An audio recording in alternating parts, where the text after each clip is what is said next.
धन्यवाद। जो हमें ये कोई छोटा मोटा आयोजन नहीं है, छोटी मोटी श्रद्धांजलि नहीं है, ये हर किसी के बस की बात नहीं होती है और ये मतलब कोई छोटी मोटी चीज नहीं है। अगर अंजलि है, यहाँ पर सारे लोग दूर दराज से अपने जीवन के अनुभव को, अभी तो क्या होता था, हम दो चार लोग बैठ के बातचीत करके बताते थे कि भैया हम पे ऐसी बीती, हमने ऐसा किया। आज जो जिस पे जैसा देखा है और दूर दृष्टि जिसको कहा जाता है कि दूर तक का दिखाई देता, तो निश्चित तौर पे भी जो हमारे महानुभाव आप लोगों के लिए अवगत करा रहे हैं, वो अपने विचारों से, अपने अनुभव से बहुत दूर तक देखते हैं, उसको भांपते हैं और अगर वो उन्हें भांप लिया तो उसी को वो आपको बताते हैं कि भैया आगे चल के ऐसा नहीं करना, ताकि आप किसी मुसीबत में फंस जाओ। क्योंकि आपने देखा है कि जो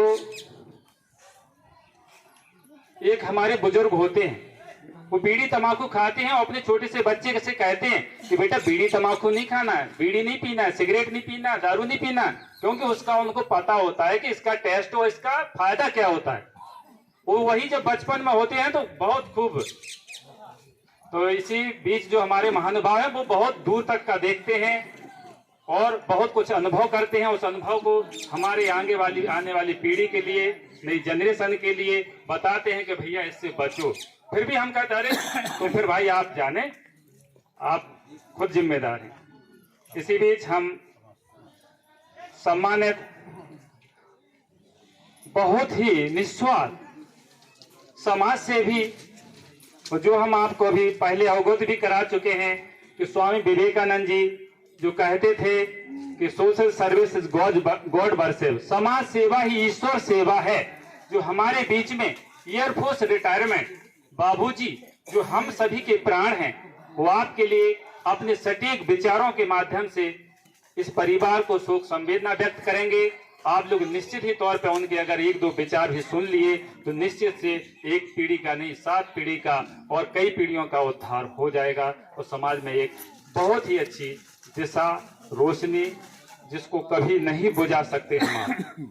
आइए सम्माननीय आदरणीय बाबूजी, मैं उनके लिए पुनः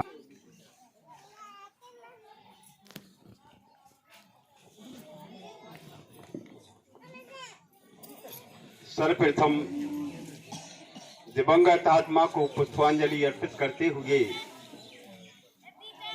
सबसे पहले मैं धन्यवाद देना चाहता हूं इन परिवार वालों ने को, जिन्होंने 13 के स्थान पर शोक सभा करने का निर्णय लिया। ये बहुत ही धन्यवाद के पात्र है। अभी आपको मंच पर बैठे सभी बुद्धिमान इंसानों को प्रणाम करते हुए, मातृ शक्ति के नमन करते हुए और हमारे जो बाहर से आए बुद्धिजीवी इनके चरणों में नमन करते हुए, अभी आपको वक्ताओं ने हर चीज से रूबरू करा दिया होगा। साथियों, आंधियों में दीप जलाना सबके बस की बात नहीं और 13 के स्थान पर शोक सभा करना इस सबके बस की बात नहीं। क्यों नहीं है? हमको, हमारी समाज को, शूद्र समाज को कैंसर जैसी बीमारी ने जकड़ रखा है और हम इन परंपराओं को तोड़ नहीं पा रहे हैं। साथियों, हमारे देश में सबसे बड़ा घोटाला है तो हमारे इतिहास का घोटाला है। कुशवाहा समाज ने इस देश पर 200 साल शासन किया है और कल हम क्या थे, आज क्या है और आने वाले समय में हमारी पीढ़ी क्या हो जाएगी, ये हमको पता नहीं है।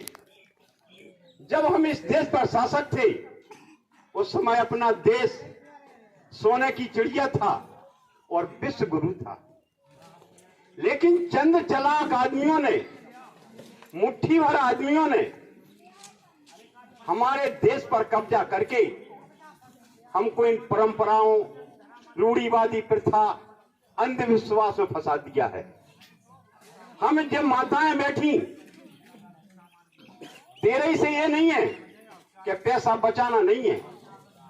हम अपनों की बात नहीं मानते हैं और हम उनकी बात को मान लेते हैं जो कहते हैं दो जो तीज इकट्ठी हो गई। हम उनकी बात को हजारों सालों से मानते आ रहे हों, आज भी मानते जा रहे हैं। लेकिन हमको पढ़ने का अधिकार नहीं था। हम इन माताओं से पूछें कि मां सावित्रीबाई फुले कौन है, तो शायद एक दो बता पाएंगे कि माता सावित्रीबाई जी हैं। हम आप लोगों से पूछें कि सावित्रीबाई महात्मा ज्योतिराव फुले कौन है, तो शायद दो ही चार आदमी बता पाएंगे कि सावित्रीबाई फुले और ज्योतिराव फुले कौन है। हम आपसे पूछें चंद्रगुप्त मौर्य कौन है, नहीं बता पाओगे। हम आपसे पूछें कि सम्राट अशोक कौन है, बहुत कम बता पाओगे। हम आपसे पूछें बृहद कौन है, बहुत कम लोग बता पाएंगे। तो साथियों, ये वो राजाएं हैं जिन्होंने विश्व में शासन किया है और हम अपनों की बात नहीं मानते। हम किसकी बात नहीं मानते? हमारे देश में शूद्र जाति का विश्व का सबसे बड़ा एक बुद्धिमान इंसान पैदा हो गया, विवेकानंद। हम उसकी बात को नहीं मानते। हमारे देश में वाल्मीकि और तुलसीदास जी से बड़ा एक कवि हो गया जिसका नाम है कबीर। हम उसकी बात नहीं मानते। हम किसकी बात को मानते हैं? 3% आदमियों की बात मानते हैं और उन्हीं के अंधविश्वास में फंसे रहते हैं। भीमराव अंबेडकर का जन्म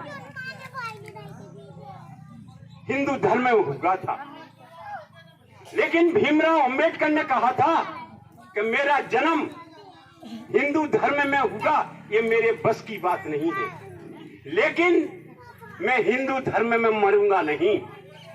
और 1954 में भीमराव अंबेडकर ने नागपुर में 22 प्रतिज्ञाएं ली थी। लेकिन आखिर भीमराव अंबेडकर को हिंदू धर्म से क्या नफरत थी? भीमराव अंबेडकर को हिंदू धर्म से इसलिए नफरत थी कि जिस धर्म में छुआछूत भेदभाव हो वो धर्म नहीं कहलाता है। उस धर्म को हमको लात मार करके छोड़ देना चाहिए। मैं कहता हूं, उस रास्ते पर चलने वाला हूं। ऐसा नहीं है कि हम कुछ कहेंगे और हम उस रास्ते पर निकलेंगे नहीं। हम हैं, हमारे बच्चे इलाहाबाद नहीं जाएंगे, शोक सभा करेंगे और तेरे ही नहीं करेंगे। ये हमारे बच्चे और हमारे बच्चों को समाज बंद कर देवे, लेकिन हमारे बच्चे मानेंगे नहीं, ना इलाहाबाद जाएंगे और ना तेरे ही करेंगे। साथियों, तेरे ही कौन नहीं करता है और कौन करता है? जो इंसान